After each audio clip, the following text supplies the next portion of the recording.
Iran Israel সংঘাতে যে কোনো মার্কিন সামরিক হস্তক্ষেপে যুক্তরাষ্ট্র অপূরণীয় ক্ষতির মুখে পড়বে।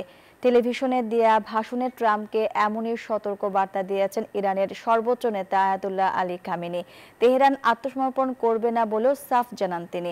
এদিকে চলমান এই সংঘাতে প্রথমবারের মতো হাইপারসোনিক মিসাইল হামলা চালানোর দাবি ইরানের। অন্যদিকে একই দিনে ইরানের অন্তত 40টি স্থাপনায় হামলার দাবি করেছে তেল আবিব। ইসরায়েলের একের পর এক হামলা রুখে পাল্টা প্রতিরোধও গড়ে তুলছে ইরান।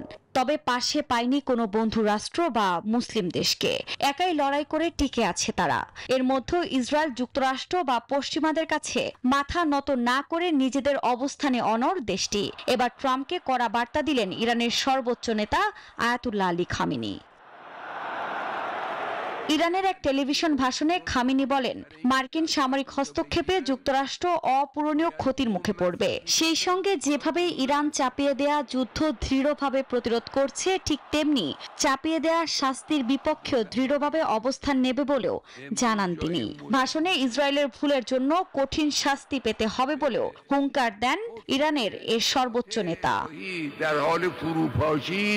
এর মধ্যে চলমান সংঘাতে প্রথমবারের মতো ইসরায়েলে হাইপারসনিক ক্ষেপণাস্ত্র নিক্ষেপ করেছে ইরান। এই শক্তিশালী ক্ষেপণাস্ত্র ইসরায়েলের ক্ষেপণাস্ত্র প্রতিরক্ষা ঢাল ভেঙে দিয়েছে এবং তেল আবিবের আকাশ পুরো নিয়ন্ত্রণে আনতে সক্ষম হয়েছে বলেও দাবি আইআরজিসির। আজ রাতে শক্তিশালী এবং কৌশলী ফাত্তা ক্ষেপণাস্ত্রগুলি ইহুদিবাদীদের ক্ষেপণাস্ত্র প্রতিরক্ষা ঢাল ভেঙে দিয়েছে। ক্ষেপণাস্ত্র হামলা প্রমাণ করেছে যে আমরা অধিকৃত অঞ্চলের আকাশের ওপর পূর্ণ আধিপত্য অর্জন করেছি। মার্কিন সংবাদ মাধ্যম ওয়াল স্ট্রিট জার্নাল জানায়, তেহরানের দূরপাল্লার ব্যালিস্টিক ক্ষেপণাস্ত্র প্রতিহত করতে ব্যবহৃত অ্যারো ক্ষেপণাস্ত্র প্রতিরোধ ব্যবস্থা দ্রুত ফুরিয়ে আসছে ইসরায়েলের।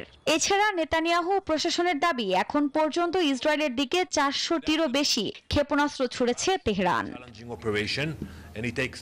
এদিকে ইরানে পাল্টা হামলা চালানোর দাবি করেছে ইসরায়েলি সেনাবাহিনী। বুধবার ইরানের পশ্চিমাঞ্চলে অন্তত 40টি সামরিক লক্ষ্যবস্তুতে একের পর এক হামলা চালানো হয়। এর মধ্যে রয়েছে তেহরানের ইউরেনিয়াম সমৃদ্ধিকরণ যন্ত্র, সেন্ট্রিফিউজ উৎপাদন কেন্দ্র এবং অস্ত্র তৈরির কারখানা। অন্যদিকে ইরানও যুক্তরাষ্ট্রের ঘাঁটিতে সম্ভাব্য হামলা চালানোর জন্য ক্ষেপণাস্ত্র প্রস্তুত করছে। গোয়েন্দা প্রতিবেদন পর্যালোচনা করে মার্কিন কর্মকর্তাদের বরাতে এ তথ্য জানিয়েছে নিউ ইয়র্ক টাইমস।